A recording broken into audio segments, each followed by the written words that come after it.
Creo que para complementar la discusión iniciada, desde el punto de vista aristotélico, que es una de las columnas del pensamiento occidental precisamente, el bien último del hombre es la felicidad y arranca desde la perfección, pero precisamente él mismo dice que no hay sino un solo ser perfecto y que por lo tanto a lo que se debe tender no es a la perfección sino a la perfectibilidad, es decir, que los hombres cada vez sean mejores. Y lo complementa en la política, eso lo habla en la Ética Nicómaco, y lo complementa en la política cuando habla precisamente que cada hombre debe tratar de ser más perfecto para que ayude a la sociedad y ayude a la política. Entonces considera que debe unir la ética con la política, que es el bien último del hombre, y que solamente ahí podrá alcanzar algo de la perfectibilidad, es decir, podrá alcanzar algo de la felicidad tan anhelada. Ya en el otro aspecto le corresponde a Sartori, precisamente para... ¿Se fue? ¿Ya está? Ah, bueno, bien, entonces la cuestión es la siguiente.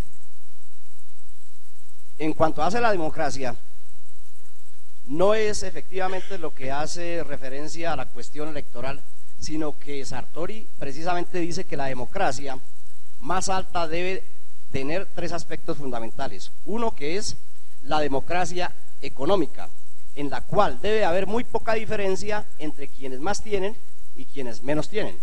Inclusive coloca como ejemplo a los países nórdicos, comenzando de Suiza hacia el norte, lo que es Holanda, Bélgica, Luxemburgo, los Países Bajos, Finlandia, y señala pues que precisamente hacia eso se debe tender mejorando muchas cosas.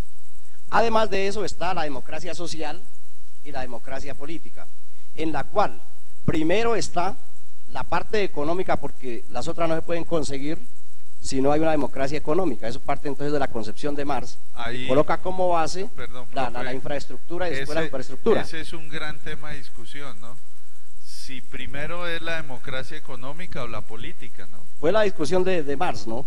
En lo que hace referencia a la infraestructura o a la superestructura, de cómo es que se tiene que hacer el edificio, si es la parte económica o la parte cultural y la parte ideológica, que eso tiene que ser otro tema de discusión, porque la cuestión del marxismo no ha terminado.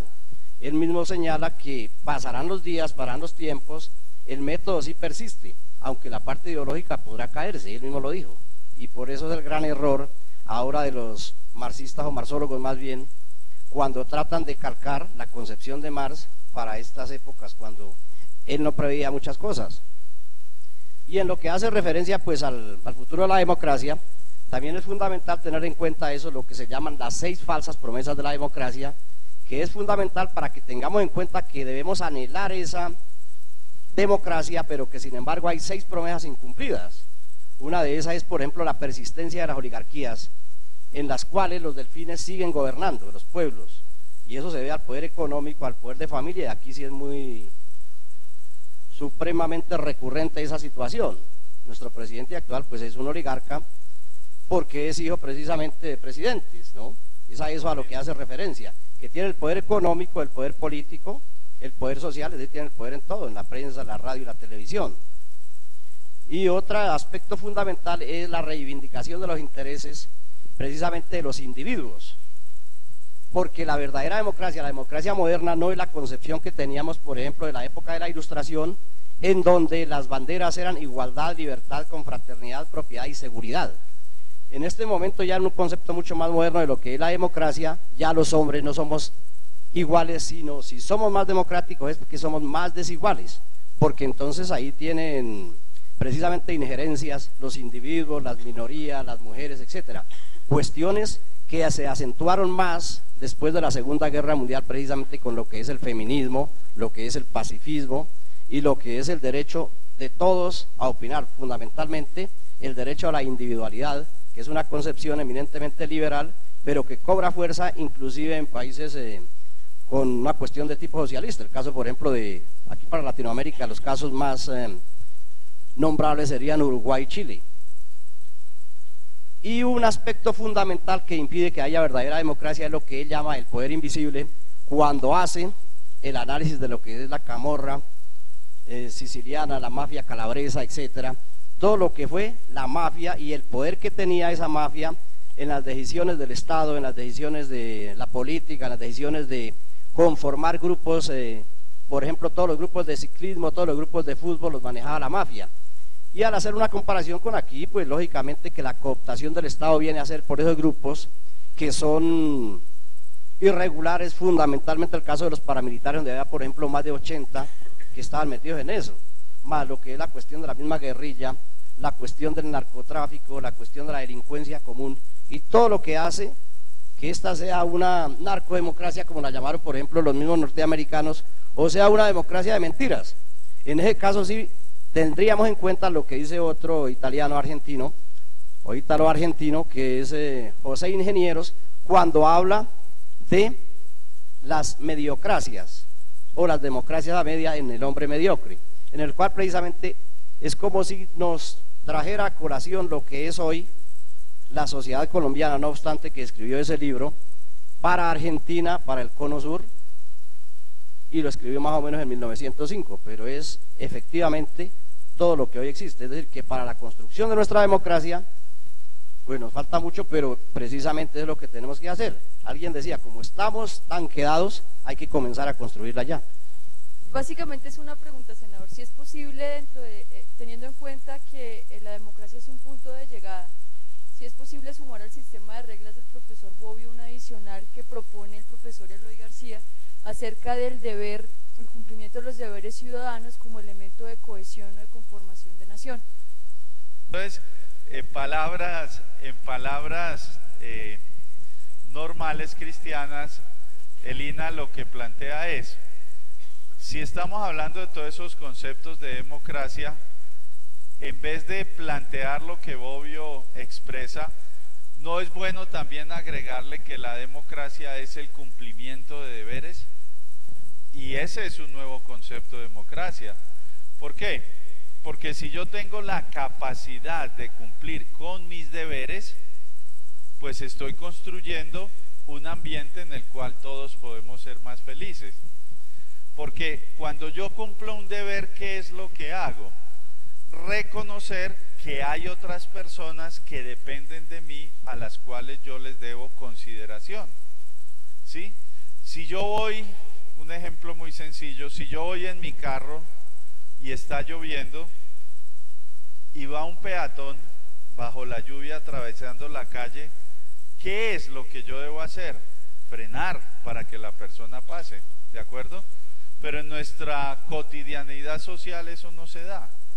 Uno acelera y le pita a la persona que no sea bruta, que cómo se va a pasar la calle, ¿de acuerdo? Claro, porque es más importante una máquina que un ser humano. Cuando yo voy caminando y estoy comiéndome un paquete de papas y boto el paquete, no me interesa que la ciudad esté sucia, ni tuve la posibilidad de buscar una caneca, porque eso me implica un esfuerzo, caminar 7 pasos, y yo como ciudadano no tengo por qué caminarlos, porque yo me canso, pero jamás pienso en que debo colaborar con la ciudadanía. Esos son expresiones pequeñas de deber, pero el deber tiene algo mucho más grande, ¿no? Y entonces es la discusión entre si lo importante son los derechos, que siempre pregonó el marxismo como fundamento de cualquier organización social, la existencia de derechos o el cumplimiento de deberes. Y entonces yo creo que ese también es un elemento bien importante, porque si nosotros, por eso cuando gobernábamos hablábamos tanto del imaginario colectivo, de enseñarle a los niños que ellos tienen el deber de participar en la democracia, de respetar la opinión de los otros, de ser tolerantes con los diferentes, de entender que la diferencia de piel, de ideología, de sexo, de partido político no deben ser herramientas de odio, de discusión y de desunión, sino por el contrario, diferentes perspectivas de la vida que nos deben en determinado momento ayudar a construir soluciones. Si uno mirara la historia de los países, hay 2 países que personalmente siempre me han llamado la atención, Alemania y Japón. Han sido países derrotados en 2 guerras mundiales, en la contemporaneidad, con anterioridad también, pero después de estas 2 guerras mundiales ellos salieron y reconstruyeron sus economías, sus ciudades en un lapso de 15, 20 años. ¿Y por qué lo hicieron? Porque tenían una mentalidad de trabajo solidario, de trabajo en común. Y entonces ese concepto de deberes, sí estamos de acuerdo, hay que incluírselo al concepto de democracia. Si nosotros no logramos construir deberes, seguramente que no vamos a poder construir democracia. ¿Y qué es lo que hacemos nosotros los ciudadanos? Exigir. Entonces la reflexión que hace Elina es, para construir democracia es necesario no hablar solamente de derechos, sino más bien hablemos de deberes, a ver si a partir de eso podemos construir democracia. La democracia tiene que tener garantías, y las garantías las creamos entre nosotros mismos, porque la visión que hay siempre es hacia arriba. A lo que usted se refiere, toca ir a pedirle al político, porque por eso nosotros lo elegimos. Pero la transformación mental y la transformación cultural que implica cambiar la mentalidad de las personas es un proceso que no podemos planear a corto plazo.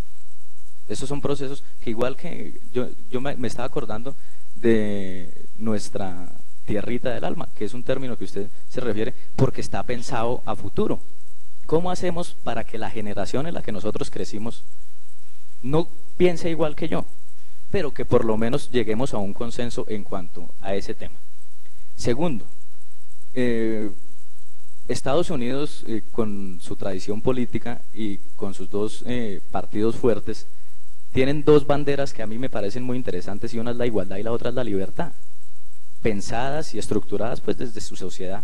Por eso me parece a mí que si nosotros queremos pensar y construir democracia, tenemos que pensar y hacer el análisis profundo, consciente, de en qué sociedad lo vamos a implementar, de quién es empecemos, quién es Tunja, quién es Boyacá, quién es Colombia. Entonces no podemos pensar en estructurar nosotros una democracia primero sin que todos aportemos. Es decir, esto no es una cuestión, por eso el desfase político me parece a mí que la ha como monopolizado, cuando esto se trata de que estemos comprometidos con mejorar todos, individual y colectivamente. A eso me refiero cuando dos banderas como la libertad y la igualdad son supremamente importantes. Igualdad en cuanto, por ejemplo, oportunidades, en cuanto a que todos tengamos la misma capacidad de respuesta ante algunas situaciones desde nuestro perfil. ¿A qué me refiero? No todos estamos diseñados para ser abogados ni para ser arquitectos, pero sí tenemos que crear una cultura y una pluralidad que nos enseñe a formarnos. A mí me llama mucho la atención el caso de Alemania. Yo no sé si era el doctor Mestre o sí, tal vez era el doctor Mestre el que lo contaba. Nosotros diseñamos una educación para que la gente sepa para qué va a servir cuando sale del colegio, porque no hay espacios.